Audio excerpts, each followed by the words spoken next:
Aujourd'hui, le thème du jour sur le stand de la ville CAC à la foire de Châlons, l'habitat et le patrimoine. Nous sommes en présence de Cyril Boucaud qui est architecte conseil pour la ville de Châlons. Bonjour. Bonjour. En quoi consiste votre travail par rapport aux Châlonnais ? Alors, je suis là, moi, pour accompagner les Châlonnais dans leur démarche de projet, c'est-à-dire quand ils ont un projet d'extension ou même de ravalement, pour pouvoir les accompagner, en particulier dans l'hypercentre, parce qu'on a un patrimoine qui est très important à Châlons, et il convient de pouvoir le mettre en valeur, et même en termes de techniques, d'utiliser des techniques qui soient cohérentes avec le bâti ancien. Donc, je suis là à la fois pour répondre à leurs besoins, c'est-à-dire que souvent les habitants viennent me voir parce qu'ils ont des changements de vie, des projets d'extension, des choses comme ça. Donc il y a une réalité humaine à laquelle il faut pouvoir répondre et en même temps pouvoir s'inscrire dans cette sauvegarde, mise en valeur du bâti ancien. Mais aussi, quand on est dans le cadre d'extension, de pouvoir insérer une architecture contemporaine de qualité qui soit cohérente avec l'architecture ancienne. L'enjeu étant pas du tout de copier l'architecture ancienne, mais de voir justement ce qui fait le caractère d'un quartier et voir comment intégrer une architecture nouvelle, contemporaine, qui soit bienveillante en fait avec ce contexte-là. Donc là, on parle principalement de cohérence. J'imagine qu'il doit y avoir un gros cahier des charges avec des codes couleurs, des codes, des choses comme ça. Alors justement, mon job, c'est de faire oublier ça. C'est-à-dire, souvent, les habitants viennent en me disant qu'est-ce qu'on a le droit de faire ? Voilà. Et en fait, c'est pas fondamentalement la question. C'est quel est votre besoin et qu'est-ce qui est bien ? Qu'est-ce qui est bien pour vous et qu'est-ce qui est bien pour le quartier ? Qu'est-ce qui est bien pour votre bien immobilier qu'un jour peut-être vous allez revendre ? Donc, si je suis cohérent à la fois avec vos usages, vos souhaits, et aussi à la fois avec le caractère de votre habitat, à ce moment-là, il y a de fortes chances que d'un point de vue réglementaire, les choses se passent très très très bien. Et par exemple, il y a aussi souvent des questions autour des couleurs. Quelle couleur je vais avoir le droit de mettre ? Mais là aussi, la question, c'est si vous aimez le rouge, si vous aimez le vert ou le bleu, vous arriverez à mettre du vert, du rouge ou du bleu. En revanche, en fonction du type d'architecture, on va être en capacité de vous accompagner sur le rouge qui va convenir à ce type d'architecture ou à ce type de quartier ou le vert. Et donc du coup, il n'y a pas d'obligation.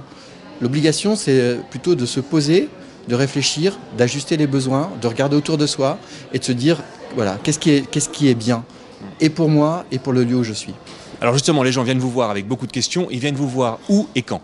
Ils viennent me voir. Alors, il y a une permanence qui est gratuite pour les habitants.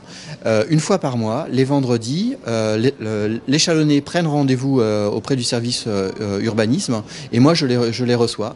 Le rendez-vous dure à peu près 1 heure parce que justement, il faut du temps à la fois pour bien cerner les besoins, pour vérifier qu'on soit sur la bonne direction, pour aussi faire entrer l'habitant dans la réalité de ce qui est la qualité de son bien, parce qu'on a un coup de cœur quand on achète une maison, puis après on l'oublie. Et souvent, quand les Châlonnais viennent me voir, ils viennent me voir en me disant tout ce qui ne va pas. Je leur dis oui, mais vous avez acheté cette maison à un moment donné, donc ça veut dire qu'à un moment donné, vous avez eu un coup de cœur. Donc qu'est-ce qui va bien ? Qu'est-ce qui fait qualité ?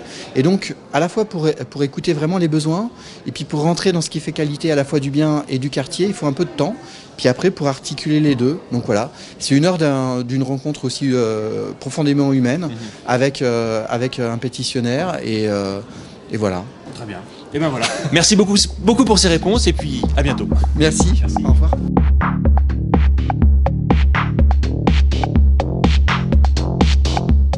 Et justement, par rapport à ce sujet, ce thème de l'habitat et du patrimoine, on peut également parler de domotique. Nous sommes en présence de monsieur Riera, qui est professeur à l'université de Reims. Champagne-Ardenne, oui. Et vous présentez, et vous êtes chercheur en automatique. En automatique. Voilà. Et aujourd'hui, vous présentez sur le stand de la ville un logiciel, un programme un peu particulier. Oui. En fait, l'idée, ça a été de développer une maison virtuelle pour l'amener dans la salle de classe. Et cette maison virtuelle, ça va devenir un lieu de découverte et d'expérimentation pour les élèves du collège à l'université. Parce que cette maison, je vais pouvoir aussi l'automatiser, la domotiser et voir l'intérêt des technologies dans une maison. Ça, c'est une nouvelle forme d'approche pédagogique par rapport aux élèves?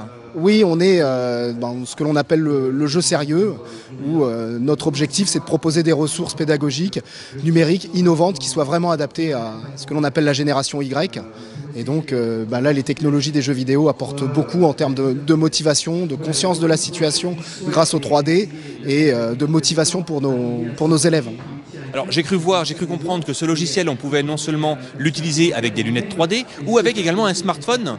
Alors oui, donc ce logiciel est compatible avec les lunettes de type Oculus dont vous avez peut-être entendu parler parce qu'il y a une grande mode en ce moment. Donc c'est des lunettes immersives, donc on se retrouve à l'intérieur de la maison et avec un gamepad on peut se promener à l'intérieur de la maison à la façon des jeux first person shooter, les jeux FPS.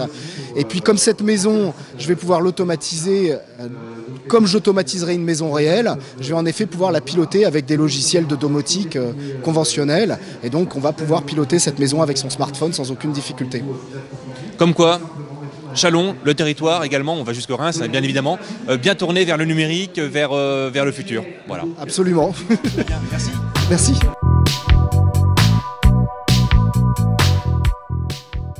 Et pour conclure, ici dans la cellule Le Lab, sur le stand de la ville et de la CAC, vous avez la possibilité de vous exercer au jeu SimCity pour tenter de gérer au mieux une ville avec, ma foi, tous ses points positifs et tous ses points négatifs.